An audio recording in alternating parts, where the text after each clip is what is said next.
Assalamualaikum warahmatullahi wabarakatuh. Perkenalkan, saya Dia Ketawulandari, mahasiswa PPG Darjat 2022 kategori 1 dengan nomor UKG 2220410710009. Saya dari LPTK Unisma atau Universitas Islam Malang. Kemudian perkenalan saya, terima kasih. Assalamualaikum warahmatullahi wabarakatuh.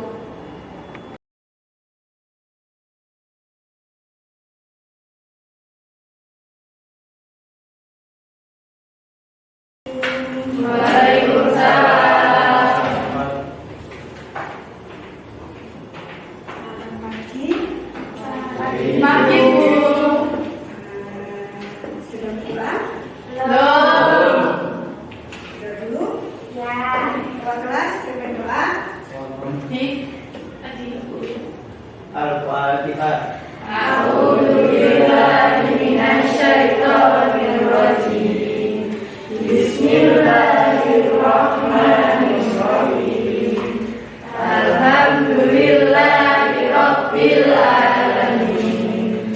Ar-Rahmanir Rahim. Maliki yaumiddin. Iyyaka na'budu wa iyyaka nasta'in. Ihdinas siratal mustaqim. Siratal ladzina an'amta 'alaihim ghairil maghdubi 'alaihim waladdallin. Amin.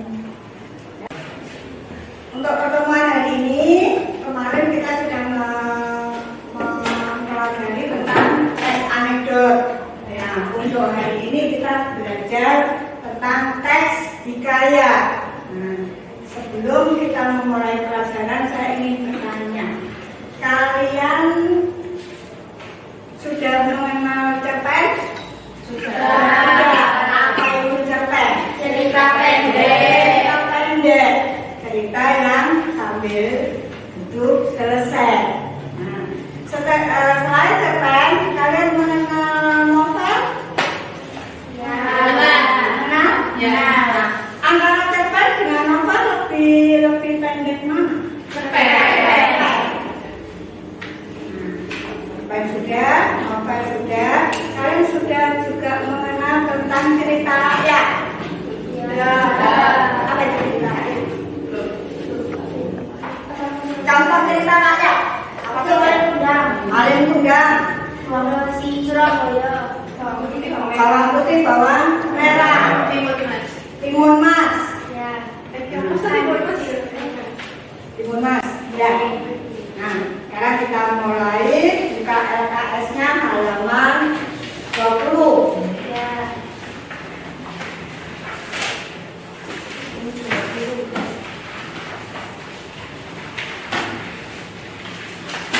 Nah, sini ada karya sastra. Ya, karya sastra. Kalian mengapa kok kita harus belajar karya sastra, teks hikayat? Nah, di sini agar kalian bisa bisa menulis, bisa mengerti ide atau gagasan pokok yang ada dalam teks hikayat. Lalu yang kedua, kalian mengenal atau bisa mengidentifikasikan ide-ide pokoknya, kaidah kebahasaannya, serta unsur-unsur yang ada dalam teks hikayat. Lalu yang ketiga, kalian mampu menulis teks hikayat itu diubah dalam bentuk cerpen. Nah, sini ya. Nah, sekarang kita materi pada pengertian hikayat. Hikayat itu berasal dari bahasa Arab yang berasal dari kata hakka yang artinya bercerita atau cerita. Nah, jadi di sini hikayat itu apa? Cerita manipulasi yang menonjolkan unsur penceritaan berciri kemustahilan dan kesaktian tokoh-tokohnya. Iya, hikayat merupakan cerita Melayu klasik yang menonjolkan unsur penceritaan berciri kemustahilan dan kesaktian tokoh-tokohnya di sini.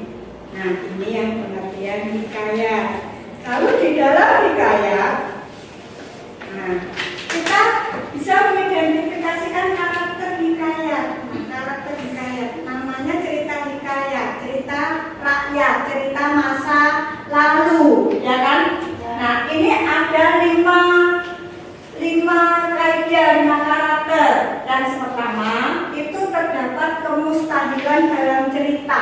Apa maksudnya kemustahilan itu? Hal-hal yang tidak mungkin, hal-hal yang mustahil. Contohnya apa? Yang tidak mungkin terjadi sekarang ini.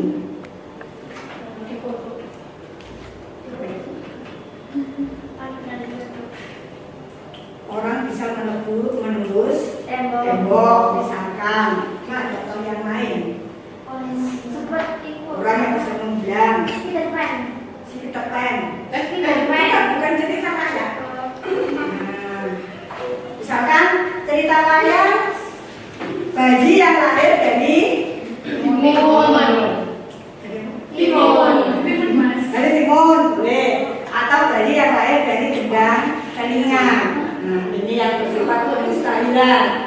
Nah, kemustahilan itu ada hubungannya dengan kesaktian tokoh-tokohnya. Nah, tokohnya bisa terbang, bisa menghilang, Aladin boleh. Nah, terus apa lagi? Bidadari bisa terbang. Nah, sini ya. Lalu yang ketiga, anonim. Apa sih anonim itu? Anonim beda dengan anonim.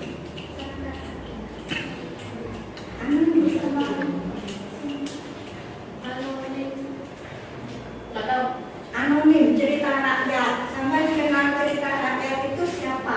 Dari mana? Penulisnya. Dari buku.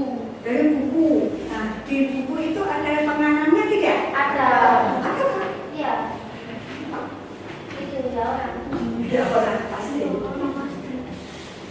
Anonim itu pengarang tidak dicantumkan namanya. Jadi kalau misalkan kalian dengar cerita rakyat Timur Mas, dari mana kalian dapat cerita? Dari orang tua. Oh, saya dapat cerita dari ibuku. Saya dapat cerita ibuku, dapat cerita lagi dari mana? Dari nenekku. Nenekku dapat cerita lagi dari mana? Dari buyutku. Jadi intinya cerita rakyat itu apa? Jarine, dan jarine. Itu yang anonim. Lalu yang keempat, hikayat itu bersifat istana sentris. Nah, namanya saja istana sentris, berarti acuannya atau yang menjadi pusat ceritanya di mana? Di istana. Nah, yang diceritakan siapa saja? Rajanya,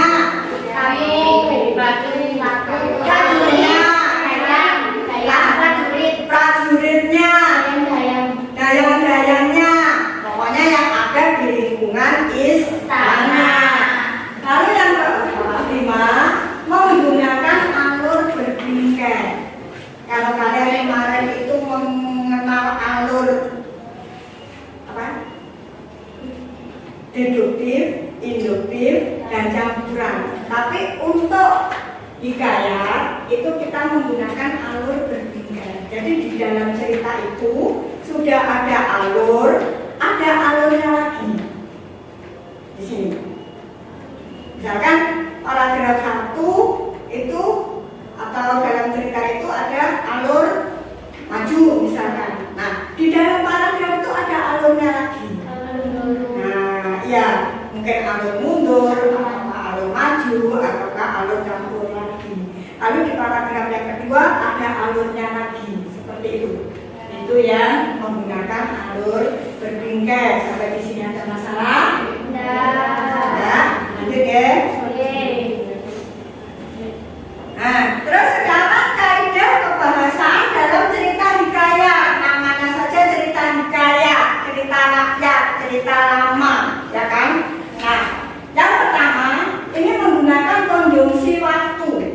apa sih konjungsi waktu?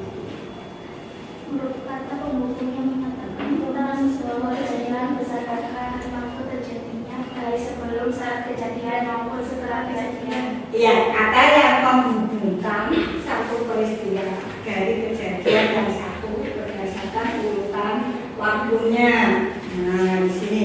Tapi kalau bahasa yang sekarang atau bahasa masa kini itu kata penghubungnya kan dan, lalu, maka, setelah itu. Nah, tapi dalam hikayat itu mengandung kata arkais. Nah, di sini kata arkais, kata-kata yang jarang atau bahasa yang jarang digunakan dalam hikayat, yang jarang digunakan.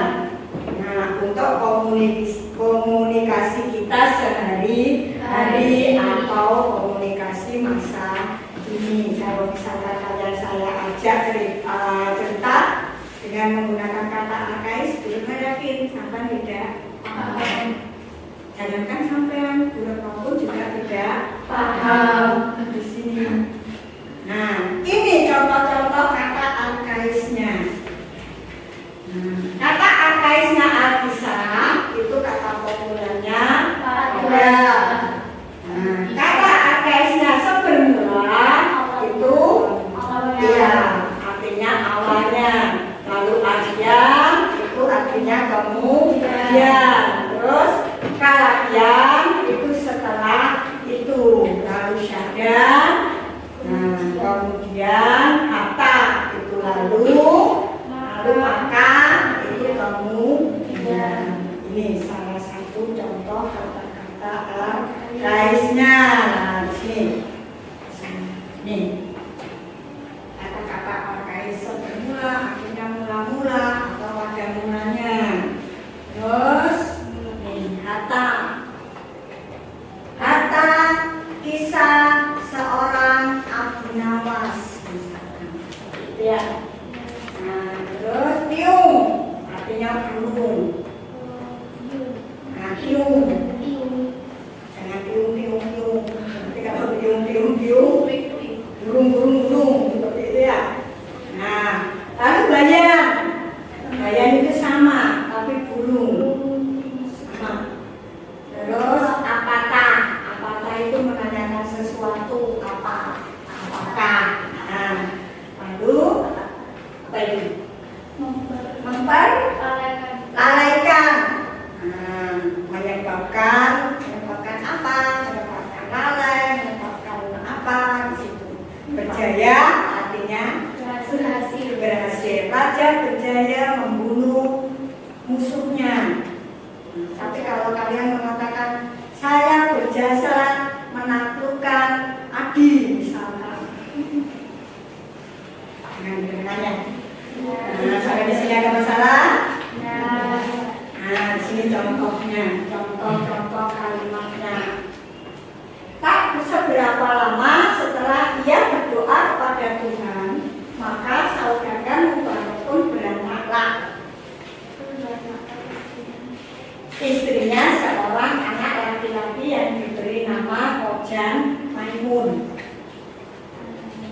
Kalau kalian mau baca seperti ini artinya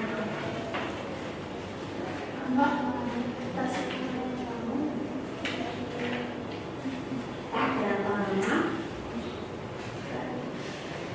setelah berdoa kepada Tuhan,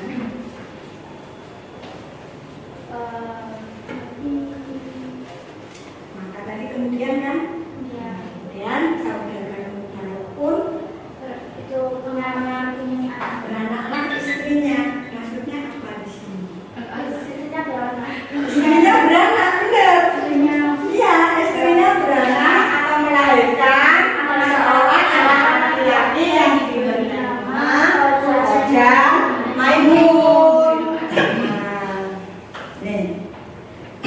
Lalu yang kedua, setelah semua umurnya Kojan Maimun 5 tahun, maka diserahkan oleh bapaknya mengaji kepada banyak guru sehingga sampai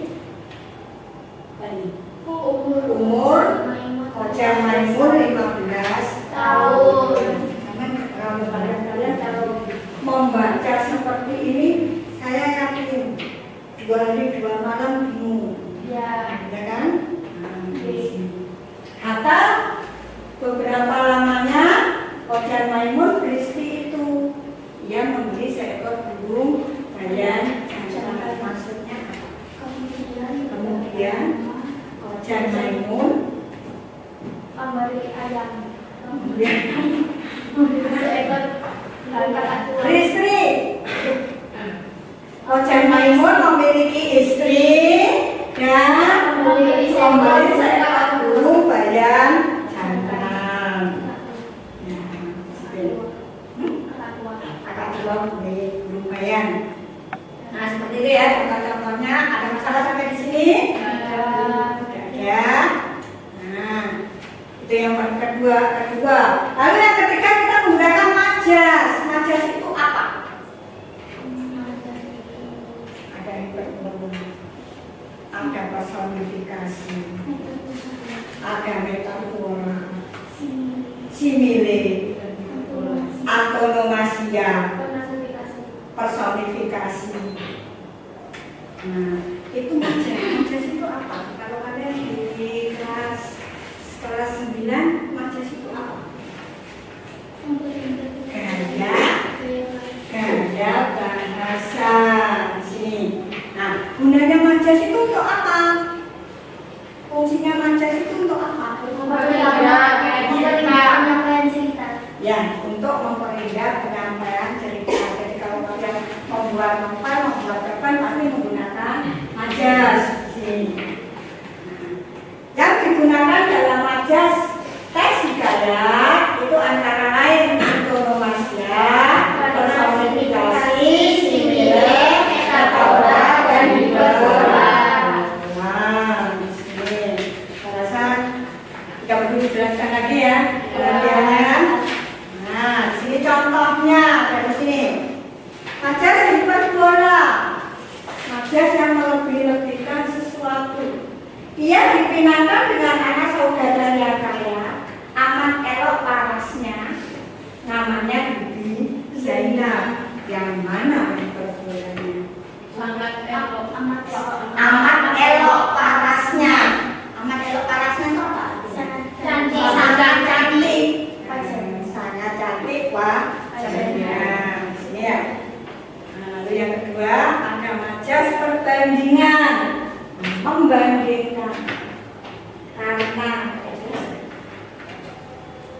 Karena fitnah di dunia amat besar, lagi tajam daripada senjata. Perbandingan apa dengan apa? Daripada senjata. Senjata dengan apa? Senjata dengan itu.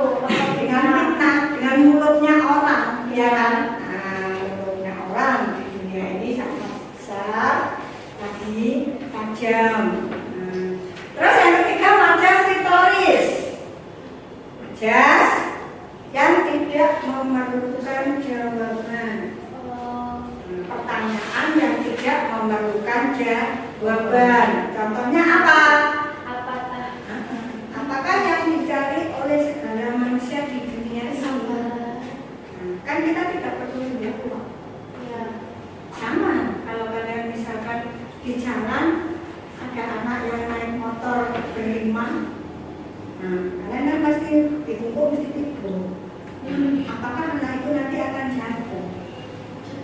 Itu tidak perlu kita jawab. Sama seperti kalau kalian berkaca, bercermin di kamar, apakah aku cantik hari ini? Yang jawab siapa? Kita sendiri. Itu saja saya tidak memberikan jawaban. Sampai di sini ada masalah? Ya. Nah, sekarang kita ke struktur hikayat.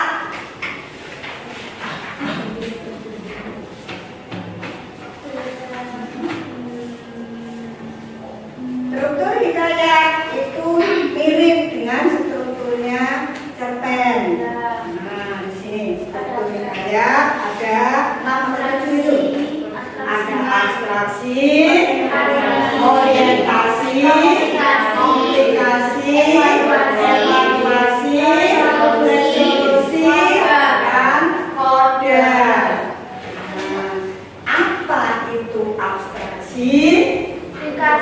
Salah satu ini dari cerita yang akan dikembangkan menjadi rangkaian peristiwa atau bisa juga gambaran awal dan cerita.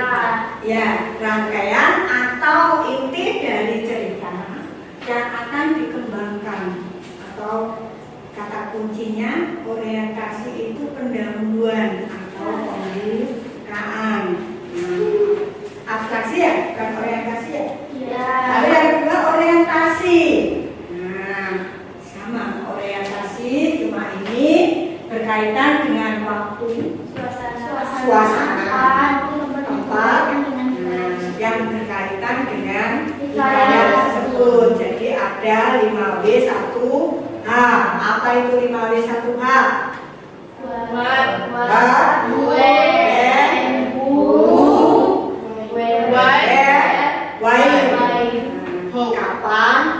Kapan, di mana, apa, siapa, bagaimana, dan Mengapa? mengapa terkait. Apa? Buat apa? Who siapa? Who siapa? Where di mana? When, di mana? Why bagaimana? Why, Why itu apa? Why mengapa? mengapa? Apa? When ketika when kapan? When, kapan? Lalu satu banyak. Oke. Benar. Nah, itu yang orientasi. Lalu yang komplikasi. Makanya saja komplikasi. Apa itu komplikasi? Kejadian dari sebab dan akibat. Kejadian yang menyebabkan sebab akibat. Ada sebab, ada akibat, atau mulai timbulnya satu masalah. Di sini. Betul. Lalu evaluasi. Ada komplikasi, ada konflik, lalu ada evaluasi. Ya, Evaluasi itu konflik yang terjadi yang mengarah pada klimaks mulai mendapatkan penyelesaiannya dari konflik tersebut. ya mulai mendapatkan penyelesaian dari konflik tersebut. Lalu yang selanjutnya resolusi. Apa itu resolusi? Pada bagian ini pengarang mengungkapkan solusi terhadap permasalahan yang dialami tokoh atau pelaku. Iya, mengungkapkan solusi. Solusinya apa? Sama seperti kalau kalian mengalami masalah. Perkenalan si A dengan B, misalkan besok dengan ini. Awalnya rukun, makan berdua, jalan berdua, ke sekolah berdua. Nah, terus timbul konflik. Ada orang ketiga, jangan sampai ya. Ini cuma sekedar cerita. Nah, timbul konflik. Ada orang ketiga. Ada yang senang sama Yusuf, atau ada yang senang sama Jenny. Banyak. Nah, banyak. Lalu setelah ada konflik, ada apa lagi? Itu apa Koda. Ada evaluasi. Dulu itu kan. Enggak, ini tadi. Nah, ada evaluasi. Kenapa kok Yusuf banyak yang suka? Kenapa kok Jenny banyak yang suka? Saling bertanya, saling mengevaluasi. Jangan saling menyalahkan. Oh, Yusuf ini misalkan. Oh, Jenny itu serikannya main mata, misalkan seperti itu. Jangan ya. Nah, lalu ada resolusi di sini. Resolusi, solusinya apa? Cara mengatasi si Jenny dengan si Yusuf ini solusinya apa? Serang ya? Perang koyok ini aja. Nah, lalu setelah resolusi koda. Inti dari permasalahan Jenny kalau dengan si Yusuf ini apa? Koda kesimpulannya bagaimana? Apakah baikan ataukah putus ataukah bagaimana. Jadi koda itu ada dua ya. Ya. Ada set ending dan ada Happy ending. Nah, sampai di sini ada masalah? Enggak. Ya. Nah, sekarang unsur-unsur intrinsik teks hikayat. Ada apa saja? Tema,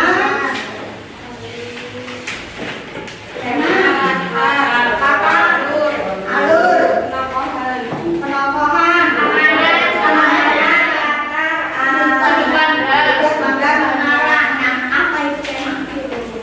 Gagasan yang mendasari cerita atau ide pokok cerita. ya, gagasan yang mendasari cerita atau ide pokok cerita.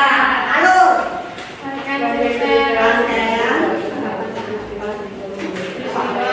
Sehingga menulis cerita untuk dan padu. ya, rangkaian peristiwa dalam cerita sehingga membentuk alur yang pandu. Tokoh, Perwatanan karakter.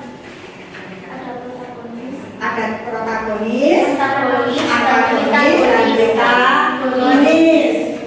Nah, penokohan sama. Penokohan itu wataknya ya, watak dari tokoh. Latar, Latar terkait tempat terjadinya sebuah cerita, waktu terjalannya peristiwa dan suasana batin yang dialami para tokoh dalam suatu cerita. ya, peristiwa yang terjadi baik itu peristiwa waktu, tempat dan suasananya. Lalu amanah, apa itu amanah? Keluasan, keluasannya disampaikan melalui Yang cerita, cerita berdiri saja. ya, pesan yang disampaikan dalam satu cerita. Lalu sudut pandang pengarang. Seorang pengarang dalam menyampaikan sebuah cerita. Ya, menulis dalam menyampaikan sebuah cerita. Sudut pandang ada tiga. Ada dua atau tiga? Sudut pandang orang pertama, Orang kedua, kedua dan orang ketiga. ketiga. Nah, sini. Ada masalah sampai di sini? Ada. Ya. Nah, sekarang kita nanti nggak membahas masalah kaidah, masalah struktur, tapi kita membahas masalah teks hikayat itu kita ubah menjadi dalam bentuk cerpen.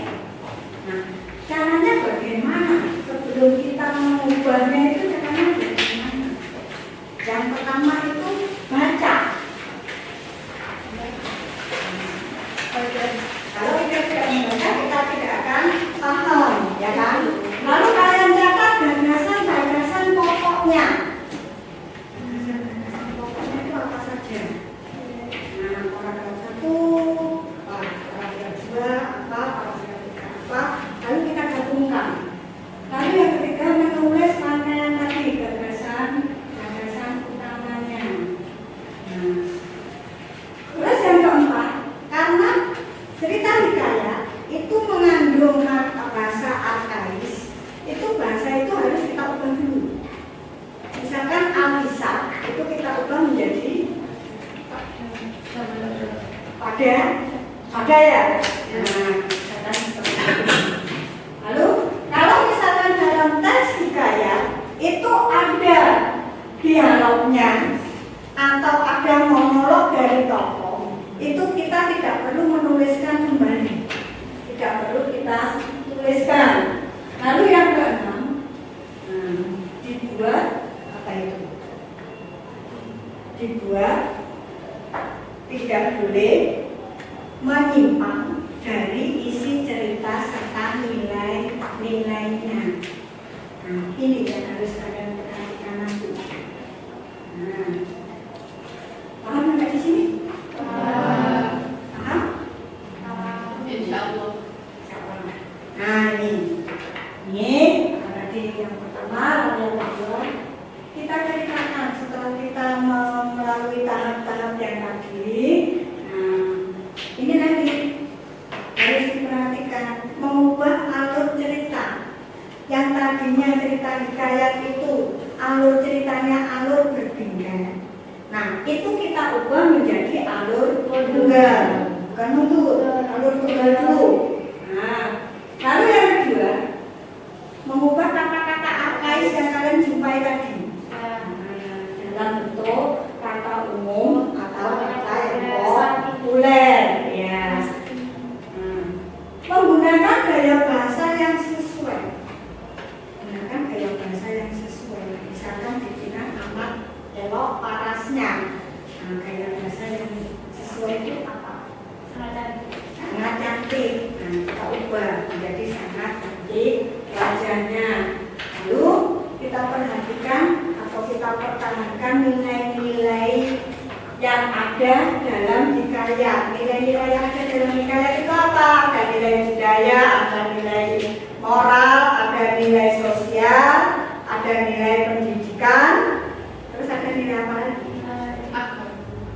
Akhlak atau nilai agama. Di sini. Lalu yang terakhir, memperhatikan unsur-unsur intrinsiknya.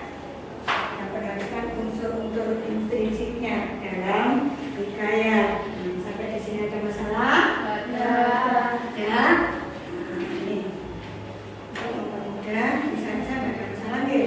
Lagi. Lalu ini ada kutipan hikayat. Di sini. Ini ada di buku, ya.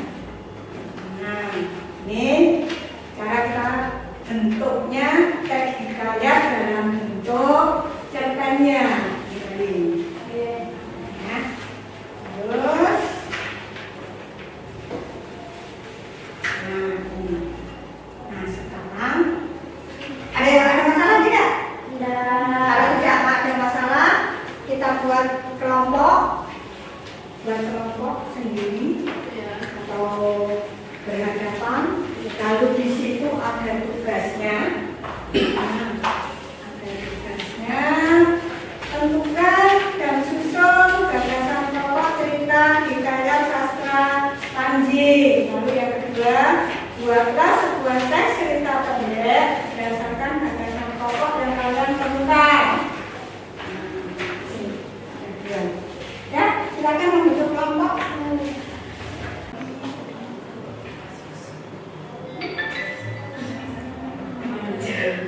Lalu